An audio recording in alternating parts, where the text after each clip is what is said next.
Hello, Burt. Hey, Dave. Hey, brother. Big aloha. I'm a huge fan. This is a giant thrill. Thank you so much. Thank you. Thank you for your words. I really, really appreciate it. We are excited because of this experience to have you coming back to town, and we're really fortunate, Burt. One of our listeners here at Hawaii Public Radio, Steve, the mystery emailer, he dug up some history on you, and I just wanted to share some of it, see if it brings any memories to mind. Okay. It was May 21st, 1973. You were backed by according to Steve, 40-piece orchestra, 4 backup singers, did a show in front of 7,000 fans at the Blaisdell Arena, opening act, the comedy duo of Skiles and Henderson. Ticket prices $650, $550, and $450. This could have been your first show in the islands. Any memories? It was the show I'm thinking of, yeah. I think we'd come back from Japan, and we were going to play this concert on the way back. And a very complicated orchestration that I'd done, recorded on Wives and Lovers for big orchestra. Wow. Big orchestra, too. Yeah, string quartet inside the big orchestra. It was a hard thing to record, and it was really hard to play with a new orchestra.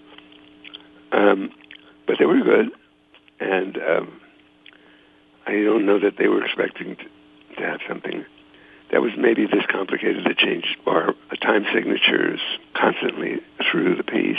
And what happened was, like right in the middle of the piece, maybe the wind, wouldn't be wind, it would have been something that would have blown the music, and the stand of the concertmaster, the violinist, blew it down.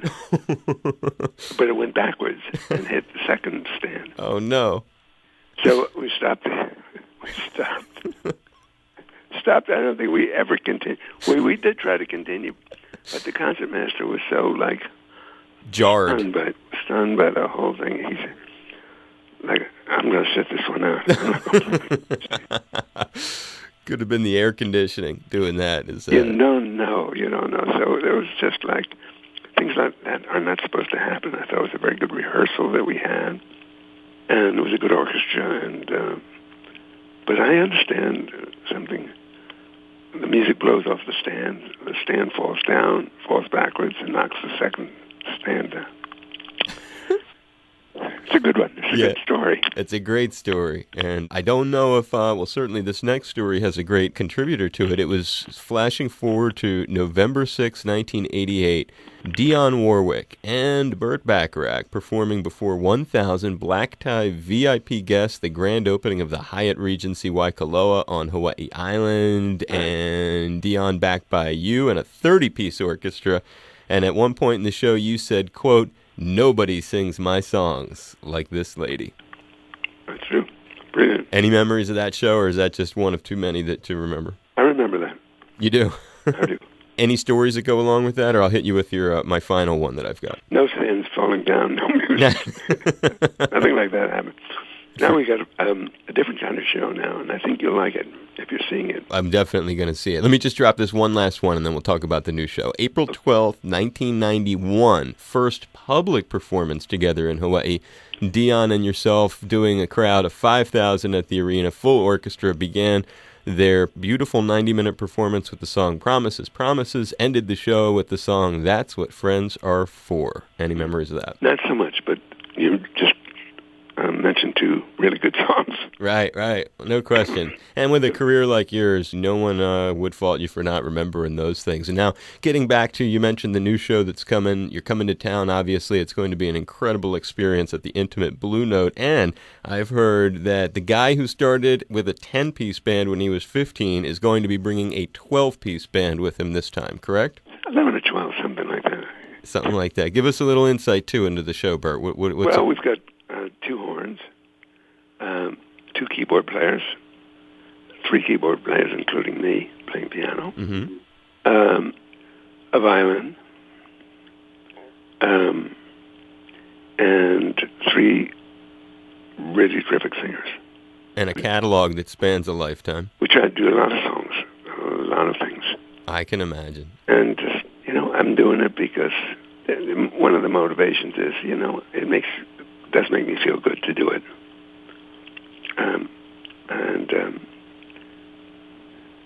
certainly in these times,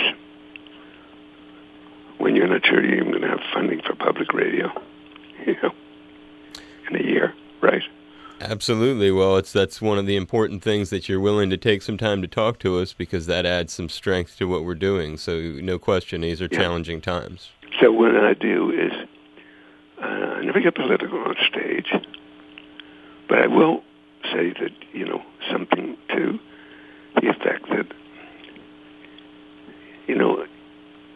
these are troubling times. If I can make you people feel good sitting in the audience with some of these songs, some of this music, if it touches your heart, even for a couple of minutes, then I will feel that I have accomplished something. And if I've accomplished something, that will make me feel good, because this is my form of resistance, Totally. 100%. And that's a great way of describing it.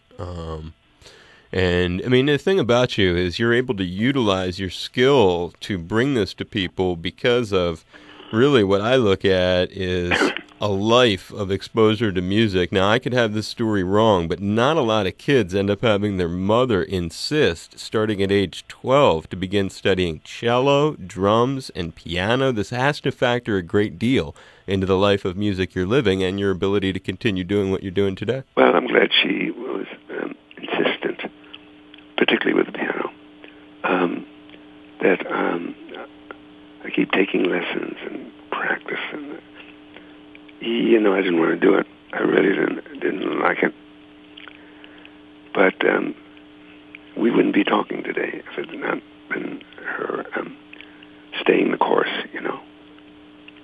keeping me there. It's incredible. It's a lot of gratitude we owe your mother, and absolutely. Most of us owe our moms a lot of gratitude, actually. Yeah, and I'm glad for both my mom and dad that they got to see some really important things, in my life in music. They got to see me win a couple of Academy Awards. They got to see me in concert, a couple of times, numerous times, 3-4 times. And that's great that they could have experienced that. Is that a high point moment? I got to believe that those are the kind of, sounds like it, that's a pretty standout experience. Yeah, for sure. And your mother and father lived that long. And so, listen, it's been a very special life. I value it. I value every day. I never take anything for granted. I've got terrific family. Marvelous lady I'm married to now, and with two, for my age, young children. Oliver's 24, and Raleigh is 21, and they're both with my current wife. And Oliver probably will be on the road with me in Hawaii. He plays keyboard, so he'll be on stage a little bit, which is always a treat for me to have him with me. We've been all over the world together. Oh, I can imagine.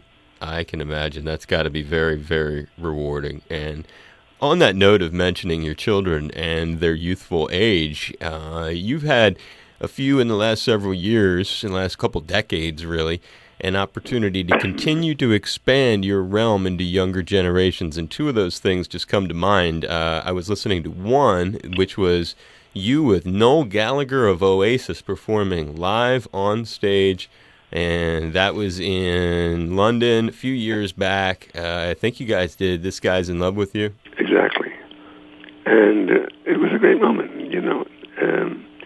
Noel was able to get through that first night. He never had an orchestra that big because it was a symphony orchestra. And he was supposed to do 2 nights, but he never came back for a second night. I think they all got wasted, backstage afterwards, celebrating that Noel had done it and gotten through it. A good guy. I enjoyed him and enjoyed the fact that he cared about my music and what he was doing. And he's got the voice to sing that tune, too, I got to say. He did well. Yeah, and they've kind of, I mean, it fits the Oasis sound and Noel's range particularly. And continuing with that, but another one that I look at this as just a very important part of your career in the later years, and that is, and you'll correct me if I have it wrong in how you look at it, but certainly to me, Mike Myers, the Austin Powers films, they introduced you to a new generation. And explain maybe how they first contacted you and maybe just some great memories of doing those. Yeah, well, with Mike, I didn't know him. I knew of him. I knew of him from Saturday Night Live, and he had a house out here in L.A., and either renting it or owned it, I don't know. And he and Jay Roach, who turned out to be the director in all the Austin Powers, things and other really incredible stuff that Jay's done, had me come over to the house and kind of talked me through this very low-budget picture that New Line was going to let him do. And the idea that they had would mean you'd have to come to Las Vegas for one night, and we'll shoot at night and put you up on top of a bus with a piano, and we'll go down the Strip, and you'll pre-record it because otherwise it'd be too much noise. Right. And so we did that until 4 or 5 in the morning. And then I got on a plane and went to Chicago and did a concert. And I thought, well, listen, I did a nice thing. These are nice guys, and who knows what's going to happen with this. They didn't know what was going to happen. Then it exploded. So it was a way to come in contact with a younger generation and be exposed. At least they knew the name, because Mike made no qualms about saying Burt Bacharach. Oh, he loved introducing. You could tell that was like a highlight for him without question. And then you follow up the first appearance by doing the duet with Elvis Costello in the second one. Right. If you've not heard the album I did with Elvis, you should. It's brilliant. It is a very good album. Really special songs that we wrote together and made this album together, and I'm proud of it. You have so much to be proud of. You're right. I mean, it's just, it's extraordinary. This month, the score released for A Boy Called Poe, first original score for a film in 16 years, John Asher film, obviously very meaningful for you, too. Very meaningful, because it really is a film I scored in a couple of days, though I wrote it first. But the subject matter is very close to my heart. Poe is a boy with autism, and of course having an autistic child with Angie,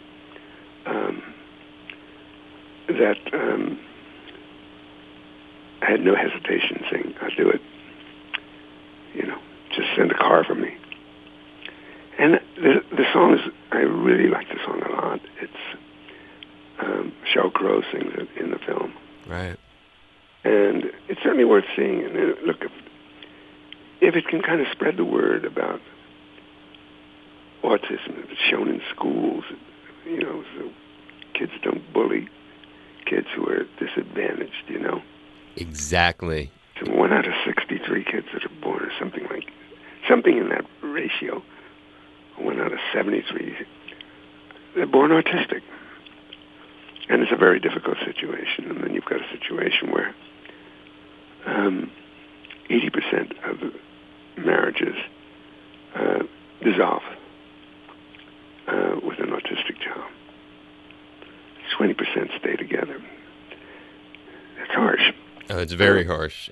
And John Asher has an autistic child, so, for him, this was an important film to direct. So try to see it. It's an important thing to show inclusion to all the disabled, and I try to do that on the program here on Hawaii Public Radio every week with a helping hand as a segment I dedicated to my mother who had MS and passed away 4 years ago, and so I try to extend the circle to anyone who has an intellectual or other physical disability. So I just think it's great what you've done. That's great. I mean, so you spread the word on this film, because even if it's shown in schools, even if it's shown, to groups, just the knowledge of how autism behaves, what it's capable and what's not capable, and the various forms. Our daughter Nikki had a very severe autism, Asperger's. So it's a tough one, very tough one. And if more people understand the disease through what we've done, we did good. Absolutely, and it creates less bullying, less separation, and much more compassion and empathy for people. Totally. And so try to see the film. I think you probably can get it on Netflix or on one of the streaming stations. I will do that. It's playing some theaters in parts of the mainland, so I don't know. But it's worth it. I'm glad we all did it. God bless you for doing it. I think it's impressive. And I am sensitive to your time. I don't want to go over my limit with you. I was hoping maybe you'd record just a quick ID that I could use on the show with this interview. Is that possible, Burt? Sure, let's do that. You're an animal. I appreciate it. Yeah, you bet. Let's do it. Aloha. This is Burt Bacharach, and you are in a very special place with Dave Lawrence. Please make a pledge to support the show. And thank you. Thank you for supporting All Things Considered. Good man, Burt. I really appreciate that you stand up for public media, too. If there's any way when you're in town, if this wasn't such a hassle doing this, I would love to come by the venue, the hotel, wherever to record a short follow-up if you're at all willing. If you're not, I understand. No problem. You've given plenty. But I would love to do that if you were up for it. Yeah, we could do it like backstage after the show, something. That would be great. Yep, I'll have the Blue Note person get the arrangements made. Okay, great. All right. Hey, Thank you. Oh, you're welcome. Hope you had fun today. Thanks for doing this. You're more than welcome, Dave. Thank you. Bye. God bless. Take care. Aloha.